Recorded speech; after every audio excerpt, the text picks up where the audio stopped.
पहाड़ियों की गोद में बसा वह पुराना मंदिर समय से भी पुराना लगता था। चारों ओर हरियाली का विस्तार, पथरीली पगडंडी और मंदिर की सीढ़ियों पर जमी धूल सब मिलकर उसे और भी शांतिपूर्ण बना देते थे। वहां कोई आता जाता नहीं था, बस पहाड़ों की हवा ही उसकी साथी थी। उस एकांत में एक साधु निवास करता था, अकेला लेकिन आत्मविभोर। साधु ने वर्षों पहले संसार को त्याग दिया था। नाम, पहचान, रिश्ते सब पीछे छूट गए थे। अब उसका जीवन सुबह सूरज से पहले जागने, मंदिर की देखभाल करने और फिर गहन ध्यान में डूबने तक सीमित था। वह मौन को साधना मान चुका था और उसी में उसे संतोष मिलता था। कम से कम बाहर से ऐसा प्रतीत होता था, पर भीतर कुछ और था। जब वो ध्यान में बैठता, मन अक्सर एक बिंदु पर अटक जाता। कोई ध्वनि नहीं, पर एक कंपन था, जैसे कोई छिपा हुआ भाव उमड़ना चाहता हो। ये कंपन न तो ध्यान भंग करता, न उसे विचलित करता, लेकिन उसकी उपस्थिति अस्वीकार्य भी नहीं थी। लगता था जैसे कुछ अधूरा रह गया है, कोई दरवाजा जो अभी तक खुला नहीं। वह मंदिर ही उसकी दुनिया था, पर्वतों से ढकी वह घाटी जहां समय ठहर सा गया था, अब उसे घुटन देने लगी थी। दिन रात एक जैसे लगने लगे थे, मानो जीवन एक वृत्त में घूम रहा हो। पहले उसे इससे सुख मिलता था, लेकिन अब वही नियमितता उसे प्रश्नों के भंवर में ले जा रही थी। कभी कभी वो खुद से पूछता, क्या यही अंतिम सत्य है? क्या आत्मिक शांति केवल एकांत में मिलती है, या फिर जो अस्थिर है, जो बदलता है, वही जीवन की असली चाल है? इन सवालों का उत्तर वो नहीं जानता था, लेकिन अब वह उन्हें टाल भी नहीं पा रहा था। पर्वतीय हवा जो पहले उसे स्पर्श करती थी, अब उसे कुरेदने लगी थी। ध्यान करते समय भी अब मन स्थिर नहीं रह पाता। विचारों की धाराओं में एक हलचल थी, और उस हलचल में छिपे थे कुछ भूले बिसरे भाव, शायद कोई इच्छा, कोई सपना जिसे त्याग दिया गया था। पर वो मरा नहीं था। साधु को लगता था कि उसने स्वयं को जान लिया है, लेकिन अब महसूस होने लगा था कि शायद उसने स्वयं से भागने के लिए मौन को ओढ़ लिया था। भीतर की आवाजें, जिन्हें वह अब तक शांत मानता था, अब पुकार सी लगने लगी थी। हर दिन एक नया सवाल लेकर आता और हर रात उसे बिना उत्तर के छोड़ जाता। वो जानता था कि हर साधना में द्वंद्व आते हैं, लेकिन यह द्वंद्व केवल साधना से नहीं, अस्तित्व से जुड़ा था। क्या त्याग करना ही मार्ग है, या जीवन को पूरी तरह जीना भी एक साधना है? वह जानता था इस बार उत्तर किताबों में नहीं, अनुभव में मिलेगा।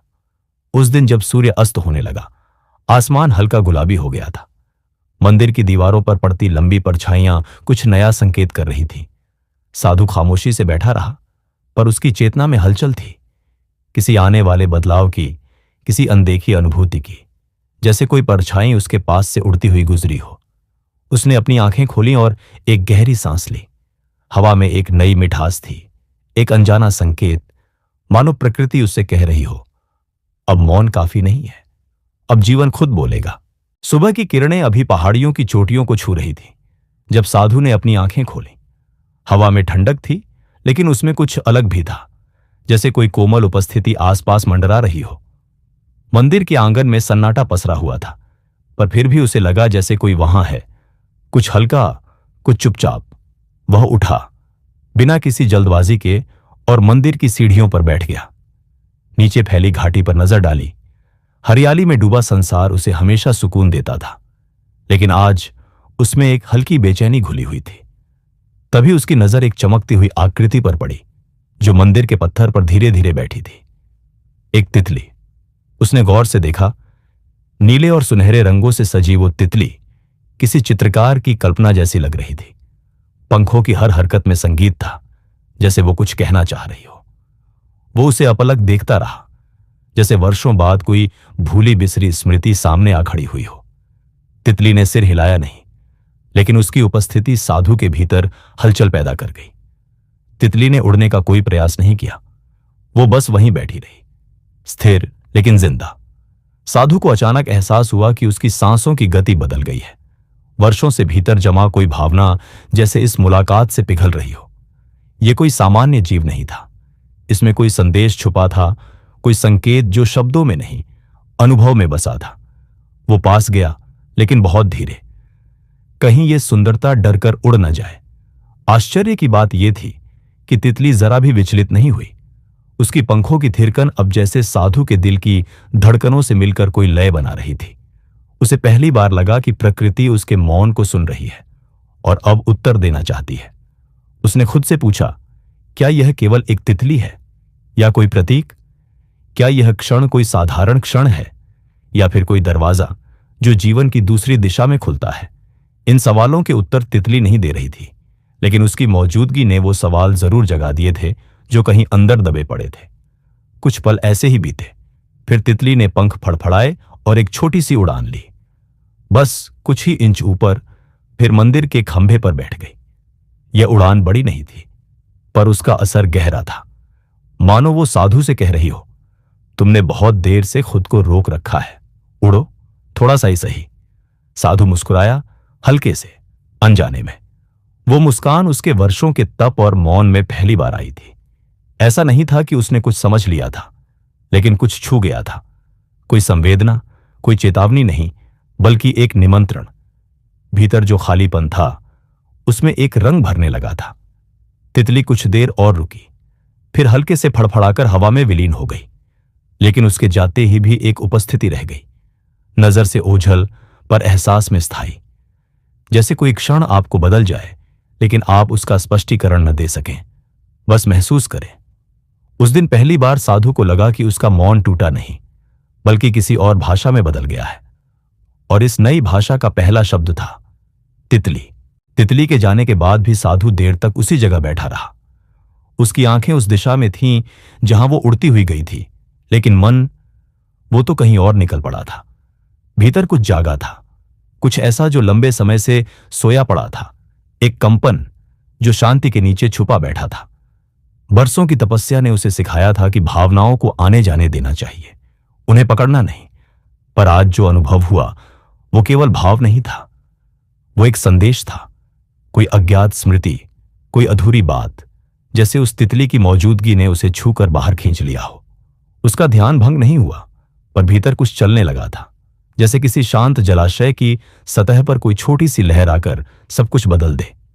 मन, जो अब तक स्थिरता को ही अपना आदर्श मानता आया था, अब सवाल पूछने लगा, क्या शांति जीवन का अंत है या बस एक पड़ाव? उसने अपने आश्रम के चारों ओर नजर डाली। हर चीज वैसी ही थी। मंदिर के खंभे, प्राचीन पीपल का वृक्ष, गुफा में रखे शास्त्रों की गंध। लेकिन अब इनमें एक अपरिचित हलचल महसूस हो रही थी। शायद चीजें नहीं बदली थी, पर देखने वाली दृष्टि में कुछ नया जुड़ गया था। भीतर एक द्वंद्व उठने लगा। वो सोचने लगा, क्या वर्षों की साधना ने उसे सचमुच मुक्त किया था या सिर्फ एक सुरक्षित खोल में बंद कर दिया था?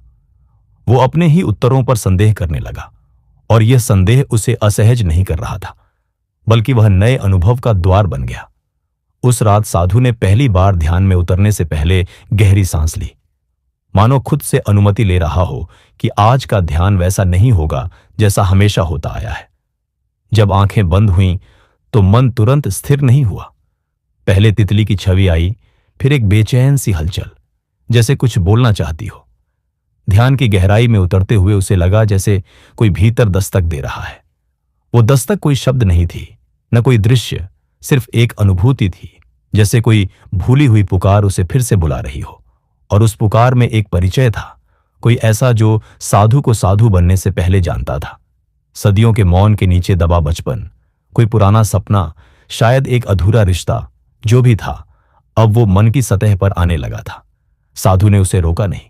आज पहली बार उसने खुद को पूरी तरह खुलने दिया, बिना भय, बिना निर्णय, बस एक साक्षी भाव से। जब ध्यान टूटा तो रात गहराई ले चुकी थी। आकाश तारों से भरा था, लेकिन आज साधु की दृष्टि बाहर से ज्यादा भीतर की ओर थी। उस अंधकार में भी उसने रोशनी महसूस की, एक ऐसी रोशनी जो केवल भीतर से आती है, जब कोई व्यक्ति सच में खुद से मिलने लगता है। उसने जाना, भीतर की हलचल कोई रुकावट नहीं थी, वो तो एक निमंत्रण थी, खुद से जुड़ने का, उस अधूरे हिस्से को अपनाने का जो अब तक नजरअंदाज किया गया था। और उसी क्षण उसे पहली बार यह एहसास हुआ कि आत्म शांति शायद केवल मौन से नहीं, स्वीकृति से आती है। सुबह की पहली किरणें आश्रम के पत्थरों पर पड़ने लगी थीं, लेकिन साधु की आंखों में नींद नहीं थी। उसने पूरी रात करवटें बदलते हुए बिताई।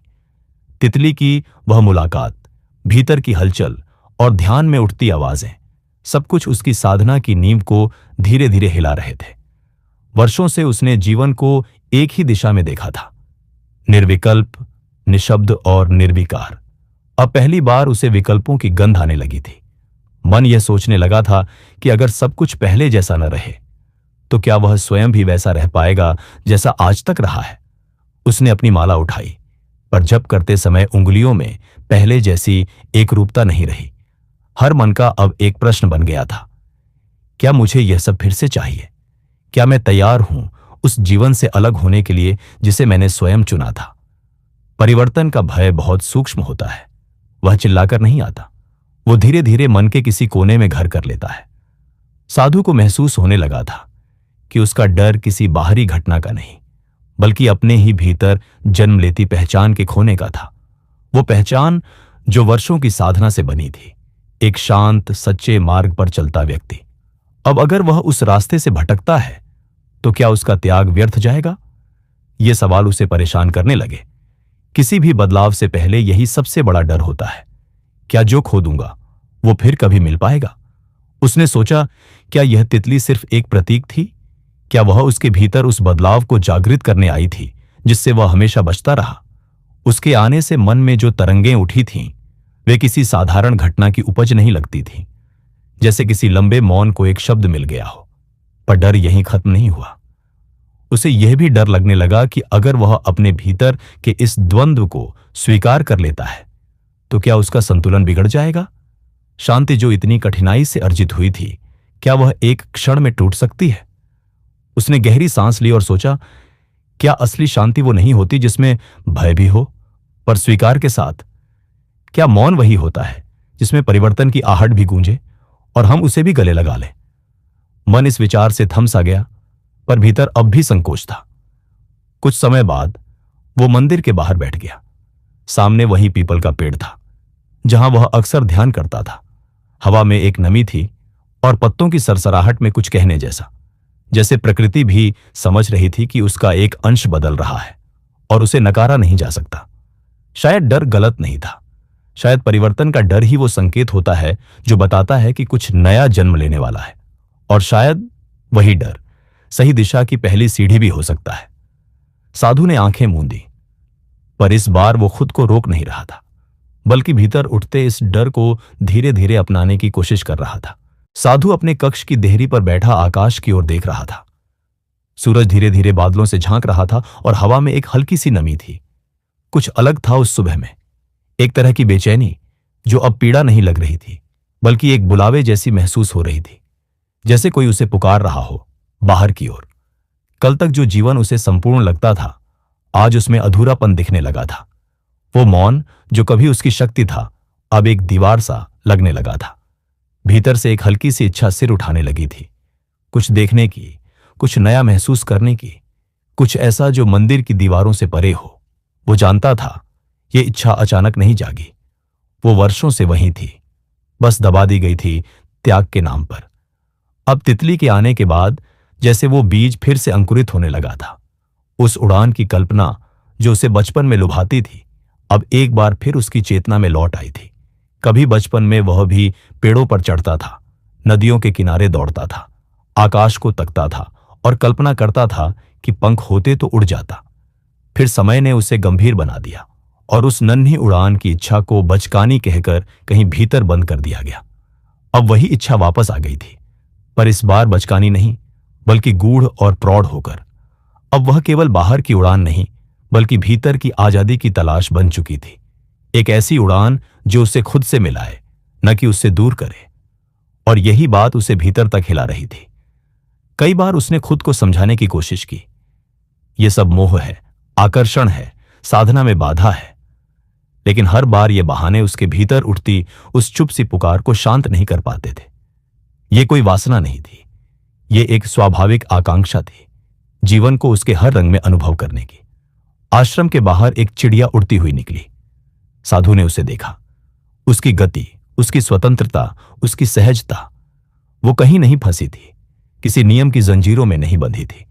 उस क्षण साधु को महसूस हुआ कि असली साधना शायद वो है जो भीतर की उड़ान को रोके नहीं, बल्कि उसे दिशा दे।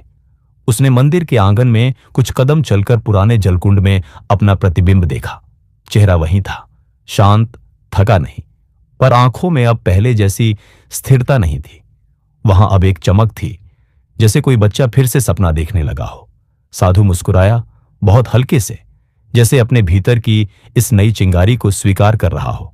उसे पहली बार एहसास हुआ कि साधु बनना दुनिया से भागना नहीं था, बल्कि उससे गहराई से जुड़ना था।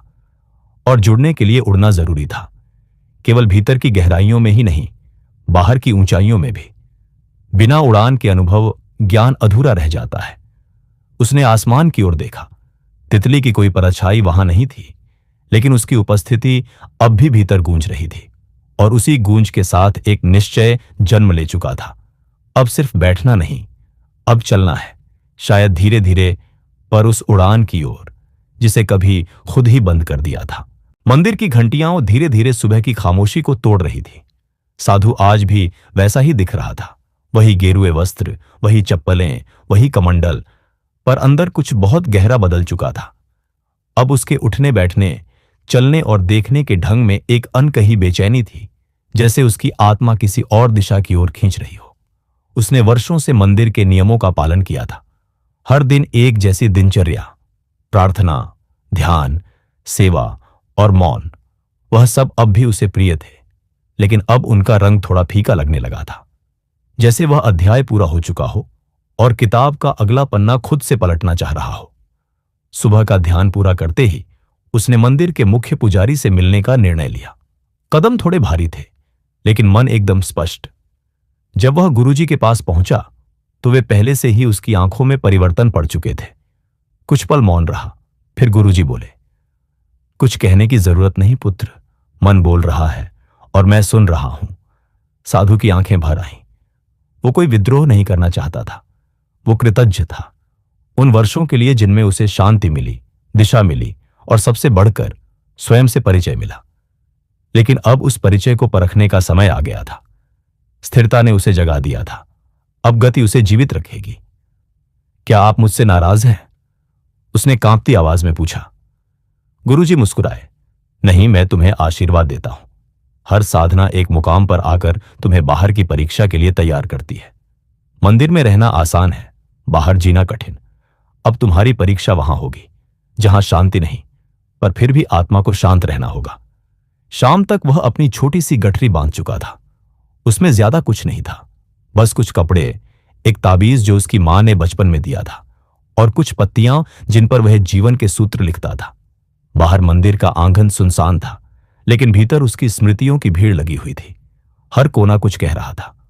वो पत्थर जहां पहली बार ध्यान लगाया था, वो वृक्ष जिसकी छाया में उसने अकेलेपन को अपनाया था, और वह घंटी जिसकी ध्वनि उसके भीतर की शून्यता को भरती थी। ये विदाई आसान नहीं थी, पर वह जानता था कि अगर अभी नहीं गया तो कभी नहीं जा पाएगा। जब उसने मंदिर की दहलीज पार की तो एक हवा का झोंका उसके चेहरे से टकराया, मानो प्रकृति ने भी उसकी यात्रा को स्वीकार कर लिया हो। कहीं दूर से एक तितली उड़ती दिखाई दी, रंग बिरंगी, स्वतंत्र, अकल्पनीय दिशा में जाती हुई। साधु ने मुस्कुराकर उसे देखा और चल पड़ा। उसके कदम अब भी हल्के नहीं थे, लेकिन उनमें एक दृढ़ता थी। अब उसे मंजिल की चिंता नहीं थी, क्योंकि वह जानता था जो खोज भीतर से शुरू हुई है वो किसी न किसी मोड़ पर जवाब दे ही देगी। जरूरी बस इतना था कि पहला कदम उठा लिया जाए, और वो उठ चुका था। पीछे मुड़कर देखा तो मंदिर धुंधला सा दिखा, शायद इसलिए नहीं कि वो दूर था, बल्कि इसलिए कि अब उसका स्थान दिल में था। और सामने एक अज्ञात रास्ता, नई चुनौतियां और शायद एक नई उड़ान। पर अब डर नहीं था, केवल उत्सुकता थी। पहाड़ी रास्तों को पार करते हुए साधु अब उस सीमा से बाहर निकल चुका था जिसे वह वर्षों से अपना संसार मानता आया था। हर कदम पर धूल उड़ती, हर मोड़ पर कुछ अनजाना उसका इंतजार करता। लेकिन इस बार डर पीछे छूट गया था, और उसके स्थान पर आया था एक अजीब सी हल्कापन, जैसे भीतर कोई पंख फैलाने को तैयार हो। रास्ते में उसे लोग मिलते जो उसका भिक्षु वेश देखकर आदर से झुकते, लेकिन अब वह केवल साधु नहीं रहा था। अब वो एक खोजी था जो नियमों से नहीं, अनुभवों से सीखना चाहता था। उसके भीतर कई प्रश्न उबाल रहे थे, लेकिन वे अब बोझ नहीं लगते थे, उल्टा वे ही उसकी यात्रा के ईंधन बन गए थे। एक शाम वह एक नदी के किनारे बैठा पानी की लहरों को अपलक निहारता रहा। उसे याद आया, मंदिर में उसने सीखा था कि लहरें अस्थायी हैं, केवल गहराई में शांति है। लेकिन अब उसे लगता था शायद लहरों में ही जीवन है और वही हमें बहाकर कहीं और ले जाती है, जहां हम खुद को नए रूप में देख सकें। उसने पहली बार उस तितली के बारे में सच में सोचना शुरू किया। क्या वह महज एक संयोग थी या फिर कोई संकेत? जिस तरह वह हवा में उड़ती थी, बिना किसी दिशा के बंधन के, बिना किसी डर के, क्या वैसा उड़ना मनुष्य के लिए भी संभव है, या कम से कम उसकी आत्मा के लिए? वह महसूस कर रहा था कि अब वह केवल शरीर से नहीं, भीतर से यात्रा कर रहा है। हर दृश्य, हर व्यक्ति, हर पेड़, हर चिड़िया अब प्रतीकों में बदल चुके थे और वह हर प्रतीक को पढ़ने की कोशिश करता, जैसे ब्रह्मांड उससे कोई गुप्त भाषा में संवाद कर रहा हो। रास्ते में एक छोटी सी झोंपड़ी दिखाई दी। एक बूढ़ी स्त्री बाहर आंगन में बैठी थी, चूल्हे पर कुछ पका रही थी। साधु ने झुककर नमस्ते किया और उन्होंने उसे प्रेम से खाने का न्योता दे दिया। दोनों के बीच कोई बड़ा संवाद नहीं हुआ, लेकिन उस मौन में भी एक अपनापन था, जैसे ब्रह्मांड ने उसे बता दिया हो, जहां प्रेम है वहां डर नहीं। रात को जब वह उसी झोंपड़ी के बाहर लेटा, खुले आकाश के नीचे, तो पहली बार उसे लगा कि वह सच में जिंदा है। मंदिर की दीवारें उसे सहेजती थीं, लेकिन यह आसमान उसे विस्तार दे रहा था। हवा की हर सरसराहट में जैसे उसे पुकार सुनाई देती थी, उड़ो, अभी उड़ान बाकी है। उसने आकाश में उड़ते परिंदों को देखा, ना कोई नक्शा, ना कोई मंजिल, फिर भी वे भटकते नहीं। शायद इसीलिए, क्योंकि उन्हें भरोसा होता है अपने पंखों पर। और अब धीरे धीरे उसे भी अपने पंख महसूस होने लगे थे, पंख जो किसी शरीर के नहीं थे, बल्कि उसकी आत्मा के थे। साधु ने अपनी आंखें बंद की और महसूस किया, अब वह मंदिर छोड़ चुका है, लेकिन मंदिर ने उसे कभी नहीं छोड़ा। वह अब भी उसी साधना का हिस्सा है, बस मंच बदल गया है। अब ध्यान बैठकर नहीं, चलते चलते हो रहा है। अब शांति मौन में नहीं, भाव में है। उसे पता था यह शुरुआत है। आत्मा की नई उड़ान कोई गंतव्य नहीं, एक सतत प्रक्रिया है। पर अब वह तैयार था, बिना नक्शा, बिना डर, बिना परिभाषा के, बस उड़ने को। और उसने उड़ना शुरू कर दिया, बिना पंखों के, लेकिन पूरी आजादी से। और इस तरह साधु ने अपनी यात्रा की नई शुरुआत की, जहां हर कदम में आत्मा की गहराई, हर हवा में नई दिशा और हर पल में एक नई उड़ान छुपी थी। यह सिर्फ एक साधु की कहानी नहीं, बल्कि हम सभी की यात्रा की सच्चाई है। आध्यात्मिकता और आंतरिक शांति के साथ साथ बदलाव, स्वतंत्रता और आत्मसंप्रभुता का अनुभव करना। अगर आपको यह वीडियो पसंद आया हो तो लाइक और सब्सक्राइब जरूर करें। साथ ही कमेंट में हमें बताएं कि इस यात्रा से आपको कौन सा संदेश सबसे ज्यादा प्रेरित करता है। क्या आप भी अपने भीतर के साधु से मिल चुके हैं या फिर कुछ नया सीखने की तलाश में हैं? आपके विचार हमारे लिए बहुत महत्वपूर्ण हैं। जुड़े रहिए हमारे साथ, ताकि आप ऐसे और भी प्रेरणादायक और आत्मनिर्माण की कहानियां पा सकें। अगले वीडियो तक अपनी यात्रा को पूरी शांति और आत्मविश्वास से जारी रखें। धन्यवाद और ध्यान रखिए, हर उड़ान का पहला कदम हमेशा आत्मविश्वास होता है।